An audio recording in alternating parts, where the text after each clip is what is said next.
Je voudrais qu'on puisse... je voudrais vous donner lecture même de l'article 19 Bien sûr. De la Constitution. Hein, c'est ce qui est là. Très bien. Puisque c'est ce qui a un lien avec le thème que vous venez de décrire. Bien sûr. L'article 19 de la Constitution dit ceci. La liberté de penser et la liberté d'expression, notamment la liberté de conscience, d'opinion philosophique et de convictions religieuses ou de culte sont garanties à tous. Chacun a le droit d'exprimer et de diffuser librement ses idées. Ces libertés s'exercent sous la réserve du respect de la loi, des droits d'autrui, de la sécurité nationale et de l'ordre public. Toute propagande ayant pour but et pour effet de faire prévaloir un groupe social sur un autre ou d'encourager la haine raciale, tribale ou religieuse est interdite. Monsieur Djarassouba, oui. Ici, tout le principe est posé à travers l'article 19 de la Constitution. Il s'agit de la norme supérieure. Et cette Constitution a été adoptée par référendum en 2016. Et la liberté d'expression est consacrée à travers cette Constitution en son article 19, comme je viens de le dire. C'est cela. Mais je voudrais donc attirer votre attention sur le principe qui a été annoncé, mais particulièrement sur les exceptions. Il dit bien, ces libertés s'exercent sous la réserve du respect de la loi. C'est-à-dire que lorsque vous tenez des propos ou vous faites des diffusions des fausses informations, il faut que ça se fasse en harmonie avec la loi. Lorsque vous tenez des propos haineux, diffamatoires, il faut que ça se fasse avec le respect des droits d'autrui. Lorsque vous tenez des propos haineux, xénophobes, il faut que ça ne porte pas atteinte à la sécurité nationale. Lorsque vous tenez des discours d'appel à l'insurrection et autres, il faut que ça ne porte pas atteinte à l'ordre public. En ma qualité de procureur de la République, le code pénal qui est ici a pour objet de réprimer les comportements antisociaux. Le procureur de la République, certes, n'est pas là pour faire des poursuites pour poursuivre, condamné pour condamner. Il a aussi une mission d'éducation ou une mission d'éduquer, d'informer et de sensibiliser. Mais M. Djarassouba, oui. Avec ce que nous constatons depuis quelque temps sur les réseaux sociaux, nous constatons des dérives langagières de façon grave qui portent atteinte même à l'ordre public, qui portent atteinte à la sécurité nationale, qui portent atteinte aux droits d'autrui. Alors, ces dérives, ou ces personnes ou les auteurs de ces propos s'expriment en disant que c'est sur le fondement de la liberté d'expression. Je vous donne un exemple. Allez-y. Il y a de cela quasiment 24 heures. Il y a une marche en Côte d'Ivoire, particulièrement à Abidjan. Nous avons suivi cette marche. Nous avons vu sur les réseaux sociaux des propos haineux, racistes, xénophobes qui ont été distillés durant tout le projet ou bien durant tout le parcours de cette marche. Mais en ma qualité de procureur de la République, qui est le garant de l'ordre public, il m'appartient de ne pas laisser passer ces genres d'occasion. Toutefois, que les personnes qui ont tenu ces genres de propos haineux, racistes, xénophobes, on a entendu dire des expressions comme Mossi, étranger, c'est particulièrement grave. Le parquet ne peut pas rester muet. Donc toutes les personnes qui vont être identifiées à travers les différentes vidéos, il appartient au procureur de la République de les faire rechercher, les interpeller, les conduire par devant lui et les faire juger et veiller à ce que la peine qui va être prononcée soit exécutée. C'est ça aussi la mission du procureur de la République. Donc aujourd'hui, avec le thème que nous venons d'aborder, il appartient pour moi de siffler la fin de la récréation. Pour dire que nous sommes arrivés à un stade où il faut mettre fin à cette dérive langagière qui ne cesse de troubler l'ordre public, qui ne cesse de mettre en mal la cohésion sociale. Et le procureur de la République est là pour réagir en fonction de ça. Bien sûr. La réaction, Augustin? Bon, comme le procureur a parlé de la marche, donc on va y aller. La marche s'est déroulée à Yopougon. Lui, il est le procureur du plateau. En quoi ça l'intéresse? Bonne question. La marche s'est déroulée à Yopougon. Mais les propos haineux, tout procureur de la République peut s'en saisir pour pouvoir engager des poursuites. Mais pour ma part, les propos haineux qui ont eu lieu et qui portent atteinte à des institutions de la République, notamment le président de la République, on n'a pas besoin d'attendre que ce soit forcément le procureur de Yopougon ou bien le procureur du plateau. Voilà, c'est clair et net. Très bien, précision étant faite. Autre question, réaction? Docteur Conan? Les gens ont le sentiment, monsieur le procureur, qu'il y a une vague d'arrestations qui commence à inquiéter franchement. Parce que dans l'opposition, partout, en tout cas, il y a un bon nombre de militants des partis politiques qui sont arrêtés. Est-ce que ça répond effectivement à ce que vous venez de dire, ou alors il y a d'autres délits qui ont commis, par exemple les gens de la JPDCI, il y a aussi PPACI. Il n'y a pas longtemps, j'ai cru entendre que Lida Kwasi avait été également maintenu en détention. Je ne sais pas si l'information est juste, mais je pense que les gens ont besoin d'être rassurés. Parce qu'ils ont le sentiment que dès que vous dites quelque chose, on vient vous arrêter, parfois dans des conditions extrêmement floues. On ne sait pas quel est... Il y a des gens qui viennent en civil et qui continuent d'arrêter les gens. Monsieur, vous pouvez vous prononcer sur ces faits-là? Non. À ma connaissance, ce ne sont pas des hommes qui viennent en civil qui procèdent à des arrestations. Vous savez, le procureur de la République ne fait pas de la politique. Le procureur de la République ne choisit pas un camp. Soit il est de l'opposition, soit il est du parti au pouvoir. Non. Tous les citoyens sont égaux devant la loi. Toute personne qui a été arrêtée, c'est en fonction de l'acte antisocial qu'il a posé.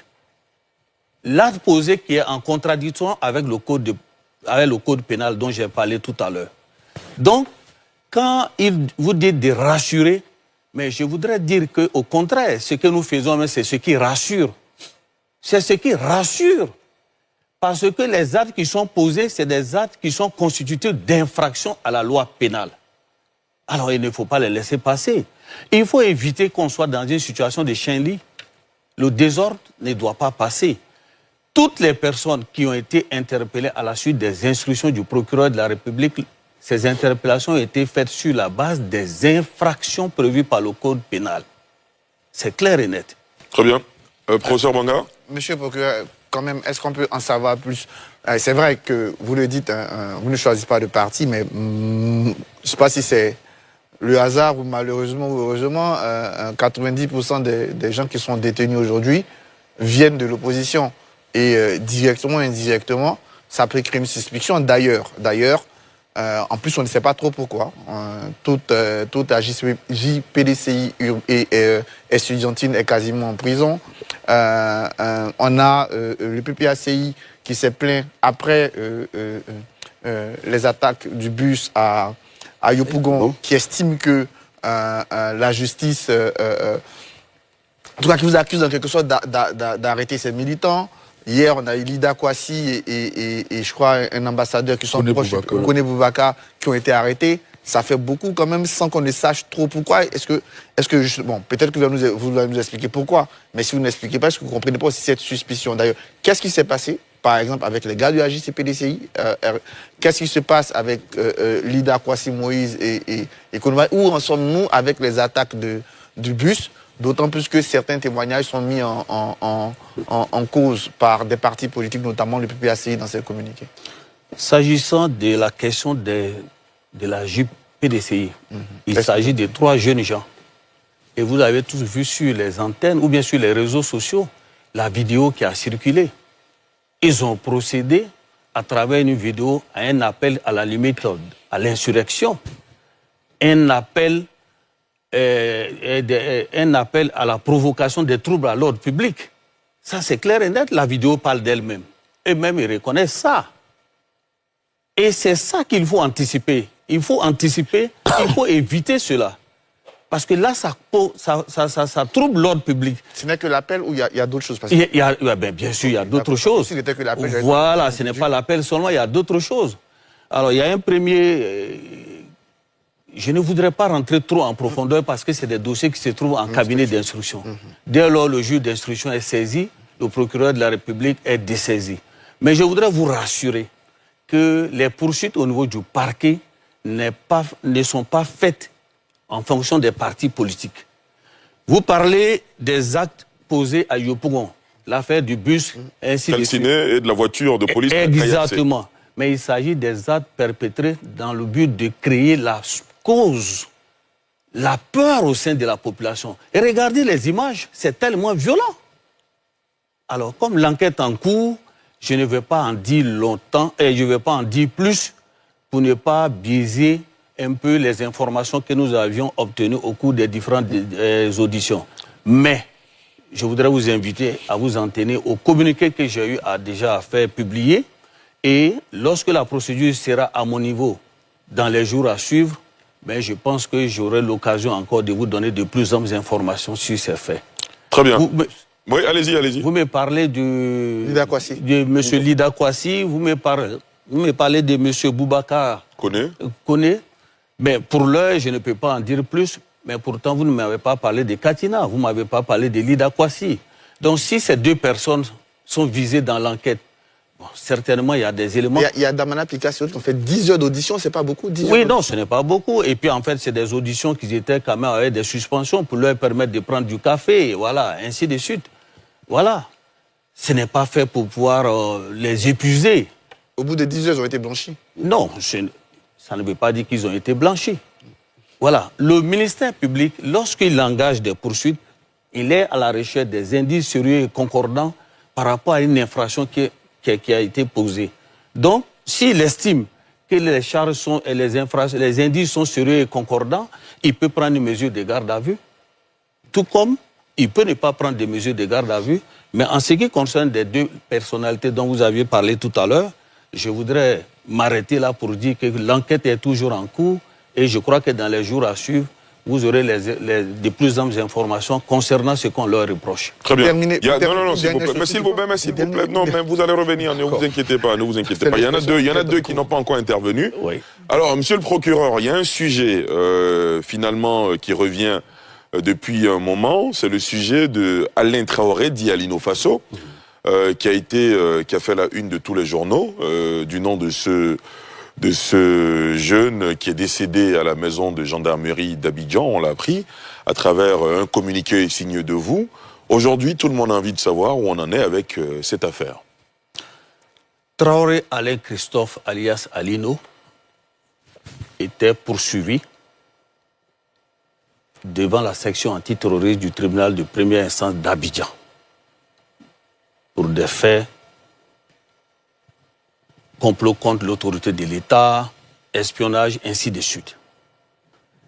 Mais Traoré Alino, voilà un des détenus qui était quasiment le mieux traité, qui avait droit au petit déjeuner, qui avait droit au déjeuner, qui avait droit au dîner, qui avait même la possibilité de donner le menu de ce qu'il veut bien manger. Mais, contre toute attente, on constate qu'il est décédé. J'ai ouvert une information judiciaire pour la recherche des causes de la mort. C'est ce que la loi impose en pareille circonstance. C'est cela. Et le doyen des juges d'instruction étant saisi, alors je ne peux pas en dire plus. Très bien. Autre question que les gens se posaient naturellement, c'est pourquoi il n'était pas en détention à la maison d'arrêt et de correction et plutôt à l'école de gendarmerie. C'était juste pour sa propre sécurité. Parce que là où il était, comme je l'ai dit tantôt, il avait droit à la télévision, Il avait droit au petit déjeuner, comme je l'ai dit tout à l'heure, au dîner, au déjeuner, ainsi de suite. C'était juste pour assurer sa sécurité. Voilà, véritablement. Donc il n'a pas été torturé. Comment? Non. Je dis, d'aucuns parlent de torture à l'école de Znamé. Non, ça n'engage que cela. Sinon, l'enquête est assez claire là-dessus. Voilà. Yacouba Doumbia? Oui, monsieur le procureur, je prends le cas de Damana Picas et Kwa Justin. Oui. Je sais qu'ils ont été jugés, condamnés, et ils avaient été assignés dans leur lieu de résidence respectifs.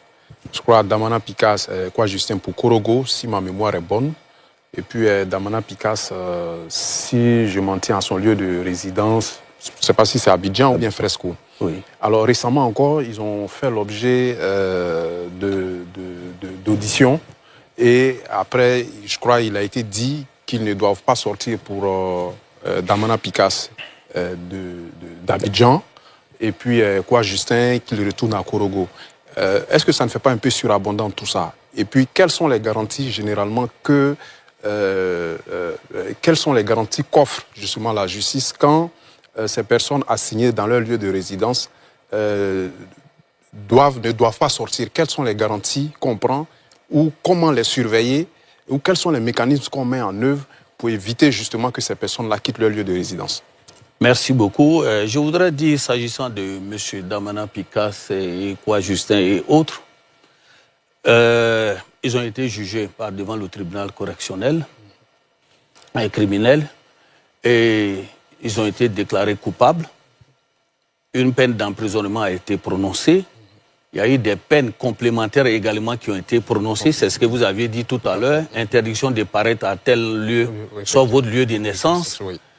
Mais effectivement, cette décision, c'est vrai qu'elle a fait l'objet d'appels de la part des accusés. Ah, d'accord. Mais cela n'empêche pas le procureur de la République de la faire exécuter. Ah, d'accord. Oui, le procureur de la République, c'est une question d'opportunité.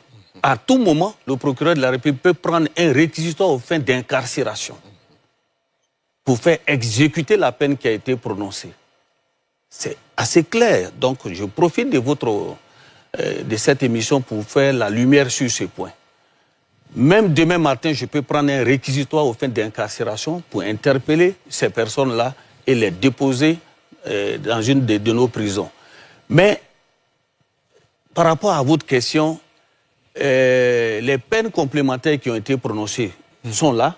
Mais tout récemment, effectivement, il y a de cela quasiment une semaine, j'ai pris une réquisition judiciaire à l'effet de leur notifier l'interdiction de sortie de la ville d'Abidjan par rapport à l'enquête qui était en cours, enfin qui est toujours en cours. Mais comment surveiller, comment cette interdiction peut être contrôlée? Mais elle est contrôlée par la préfecture de police. Ils savent, lorsqu'on leur a notifié ma réquisition judiciaire, qu'ils ne doivent pas sortir de la ville d'Abidjan sans informer le préfet de police. S'ils le font, c'est une violation de cette réquisition et je tirerai les conséquences. C'est assez clair, ce n'est pas du tout surabondant, c'est deux choses différentes. La réquisition judiciaire, c'est dans le cadre de l'enquête qui est en cours, et puis les peines complémentaires qui ont été prononcées à l'occasion de leur condamnation existent. Mais je tiens à rappeler que le procureur de la République, à tout moment, peut prendre un réquisitoire aux fins d'incarcération concernant ces personnes-là. Monsieur le procureur. Landry Couillot, s'il vous plaît, monsieur. Landry, allez-y. Merci bien, Ali. Je suis heureux que l'on ait lu l'article 19 de la Constitution entièrement. Parce que lorsque beaucoup citent cette disposition constitutionnelle, on se garde bien de citer l'alinéa premier et d'oublier l'alinéa suivant. Parce qu'on est beaucoup plus confortable de présenter la liberté d'expression